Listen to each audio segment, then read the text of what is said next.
देखो कल मेरी तबीयत इतनी ज़्यादा खराब थी कि मैं भूल गया था कि भाई महेश बाबू की नई मूवी आ रही है, एस राजामौली नई मूवी लॉन्च करने वाले हैं एंड उसका जियो हॉटस्टार पे एक इवेंट होने वाला है, पर्टिकुलरली सिर्फ नाम रिवील करने के लिए, पर्टिकुलरली सिर्फ उस बात को कहने के लिए कि भाई कोई नई मूवी आ रही है। कोई ट्रेलर नहीं, कोई टीजर नहीं है, वो सिर्फ वो ग्लिम्पस है कि भाई इस तरीके की चीजें आ रही है, बस रेडी रहो। एंड उस इवेंट को देखने के लिए कितने ज्यादा लोग आए थे। मैं तो भाई एस राजामौली का फैन हो चुका हूँ कि भाई उनकी जो भी मूवीज आएगी भाई देखनी है, भाई कुछ फाड़ू लेवल का करके जाएगी। एंड वो ग्लिम्पस देखने के बाद मेरे क्या ओपिनियन है वही देखने तो तुम आए हो, देखते रहो बस। देखो फर्स्ट ऑफ ऑल जब इवेंट की अनाउंसमेंट होती है कि भाई एस राजामौली की नई कोई मूवी आ रही है SSMB29 करके, एंड उसका मे बी कुछ चीजें रिवील हो सकती है, टीजर लॉन्च हो सकता है, सो मैं बहुत ज्यादा एक्साइटेड था। लेकिन मुझे ये बात नहीं पता था कि भाई वो जियो हॉटस्टार पे लॉन्च होने वाली है। एंड जब मैंने वो खबर सुनी कि भाई जियो हॉटस्टार पे कौन लाइव करता है एंड वहां पर लोग क्यों ही जाएंगे, यूट्यूब पे इतने ज्यादा लोग नहीं आते भाई लाइव करने, सिर्फ अपना नाम रिवील करने के लिए, भाई टीजर डालने के लिए नहीं आता कोई भी। लेकिन वो एस राजामौली वहां पर भाई इतने सारा लोग प्रेजेंट थे ना भाई, कल की जाके तुम लोग क्लिप्स देखना, कल की जाके तुम लोग रिव्यूज देखना कि भाई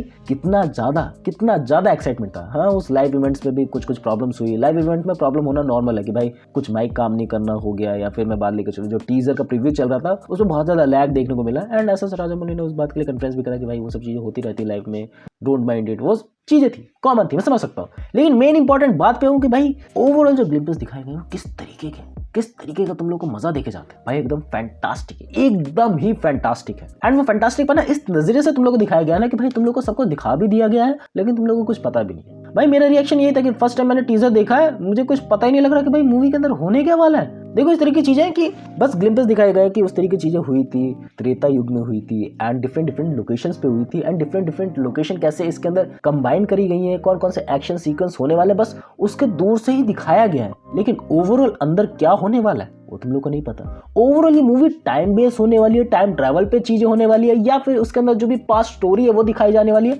इतनी सारी चीजें कैसे दिखाती गई हैं एंड कैसे वो कनेक्ट करेंगे, कैसे वो डॉट्स एक से दूसरे से साथ कनेक्ट होंगे, don't know about it really. भाई बहुत दिनों बाद ऐसा मेन मसाला देखा जिसको देखने के बाद कुछ समझ में ही नहीं आ रहा है, लेकिन समझ में भी आ रहा है कि भाई जो मीटरऑइड गिरा था इतने सालों पहले उससे कुछ ना कुछ क्रिएट होने वाला है, उसके अंदर कुछ ना कुछ पावरफुल शक्तियां होने वाली है। एंड वो कहाँ पर अंटार्कटिका में गिरा था, वहां पर अंदर बहुत सारे लोग हैं, बहुत सारे इवेंट और रिसर्च चल रही है वहां पर, लेकिन किस तरीके के अंदर चीजें होने वाली है don't know about it. Treta युग के साथ ये कैसे कनेक्ट होने वाली है, प्रभु श्री राम क्या महेश बाबू बन सकते हैं। एंड इसको सुनने के बाद मैं भाई अंदर से बौखला गया था कि भाई अगर ये हुआ, लोगों ने इसको पहले बॉयकॉट करना चालू कर दिया। तुम लोगों को पता है ना कि भाई ये जो भी रिलीजियस वाला थिंग्स है इसको मेंटेन करके चल पाना बहुत ज्यादा मुश्किल है, लेकिन हम लोग को ये भी पता है भाई एस राजामौली इसको बना रहे तो अच्छी तरीके से तो बयां करेंगे, क्योंकि हम लोग को वो सीन से कन्वे हो जाता है जब हनुमान जी हमारे सामने दिखाई जाते हैं। भाई उस सीन के ओवरऑल जो युद्ध चल रहा है ना रामायण का, भाई वो एकदम फैंटास्टिक तरीके से दिखाया गया। मुझे ऐसे कोई भी मूवी रिमेंबर नहीं हो रही जिसने इतने बड़े स्केल पे इतनी अच्छी चीजें दिखाई गई हैं। जो भी युद्ध चल रहा है भाई फैंटास्टिक है। इसके अलावा कोई शब्द आएगा ही नहीं मेरी जुबान पे कि भाई इसके अंदर कोई कमी लग रही है मुझे, नहीं। बट एक बात से तो डाउट है कि भाई क्या ये चीजें अच्छे तरीके से पुल ऑफ होंगी, क्योंकि भाई पास में बहुत सारे गड़बड़े हो सकती है, क्योंकि पास में बहुत ज्यादा गड़बड़े हुई है, उन गड़बड़ों को अच्छे तरीके से संभाला नहीं गया, उन जो भी चीजें उन्होंने उसको रियल पोटेंशियल के साथ दिखाया नहीं गया। बट तुम लोगों को पता है भाई डायरेक्टर कौन है इसका, वो चीजें पुल ऑफ होंगी, इतना तो दिखता है। एंड तुम लोगों को इसकी छोटी मोटी डिटेल्स के बारे में ऑलरेडी पता होगा, जो बड़ी बड़ी करके अच्छी तरीके से दिखाई जा रही है कि भाई पूरा IMAX के अंदर शूट करी जा रही है, पूरा फुल फ्लैक्स IMAX वाली नहीं है, बट जो नीचे के बार्स आते हैं ना उसको फुलफिल करा जाएगा IMAX के अंदर, एंड वो अच्छी चीजें कन्वे होंगी। भाई IMAX के अंदर देखने में ही मजा आएगा इस मूवी को। एंड मेन मूवी की टाइमलाइन क्या होने वाली ये तुम लोग को नहीं पता है भाई, किस टाइमलाइन के अंदर चलेगी, किस तरीके की चीजें चलेंगी। एंड ऑलमोस्ट हम लोगों को कुछ भी नहीं बताया गया, सिर्फ ग्लिम्प्स दिखाए गए कि भाई इस तरीके की चीजें हैं, मोशन इफेक्ट्स दिखाए गए, एंड थोड़ी बहुत चीजें समझ में आती है कि भाई जो माता दिखाई गई है जिनके गर्दन कटी हुई है, ऊपर से प्रियंका चोपड़ा गिर रही है, अगल बगल में जो भी लोग हैं मे बी वो विलन के साइड से हो सकते हैं।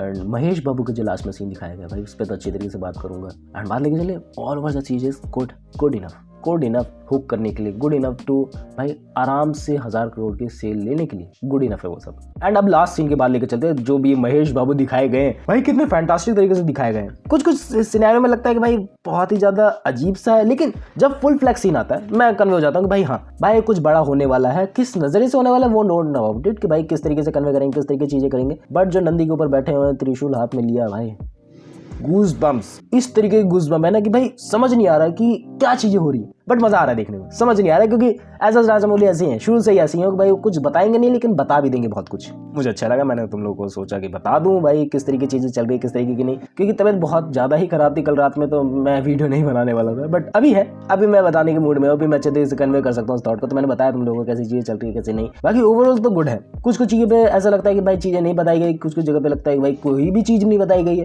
तो उस हिसाब से कुछ कमेंट में नहीं करना चाहता कि भाई कोई चीज गड़बड़ है कोई चीज अच्छी है। अभी के हिसाब से सब सिनेरियो गुड है, क्योंकि that's not a teaser, that's is just a gleam, that's just a motion picture. And इसमें बहुत सारी गड़बड़ियां तुम लोगों को पता है भाई पहले भी हुई थी, जब विलन का पोस्टर निकाला गया, पृथ्वीराज है आई थिंक उनका नाम। सो बहुत सारे लोगों ने डिफरेंट टाइप ऑफ चीजें कहना चालू कर दी, तुम लोगों को पता है भाई। एंड तुम लोगों को पता है भाई क्रिस 3 के अंदर जो काल था, कह रहे भाई उस विलन की कॉपी बना रहे हैं, एंड ऑल्सो डिसेबल पर्सन होने वाला, किस तरीके की चीजें तुम लोगों को पता है भाई। वो बहुत ही ज्यादा ट्रोलिंग्स पे चला था, मेरे को भी बहुत ज्यादा अच्छा नहीं लगा था वो। बट ये था कि डिफरेंट कॉन्सेप्ट था एंड वो कॉन्सेप्ट अभी तक तैयार नहीं है, सिर्फ वो मोशन ग्राफिक्स पे। लेकिन जैसे ही भाई प्रियंका चोपड़ा का वो मोशन पिक्चर रिलीज करा गया, फैंटास्टिक भाई, फैंटास्टिक तरीके से साड़ी के अंदर भाई वो बुलेट चला रही है भाई, वो मोशन पिक्चर फैंटास्टिक फैंटास्टिक। लेकिन उसके ऊपर भी बहुत सारे लोगों ने ट्रोल करा कि भाई कैसी ही चीजें दिखा रहे हैं, ऐसी नहीं हो सकती, ऐसी नहीं हो सकती। भाई मुझे अच्छा लगा, यानी कि बहुत ही ज्यादा बढ़िया लगा, अच्छा लगा। अभी भी कुछ भी ओपिनियंस नहीं देना चाहूँ, मैं पहले कह रहा हूँ भाई मेरे को सब चीजें देखनी, उसके बाद में कुछ अपने कमेंट्स कर सकता हूँ। पूरी मूवी देखनी है भाई तभी कुछ कमेंट कर सकता हूँ। और बात देखिए 2027 तक ये रिलीज हो सकती है,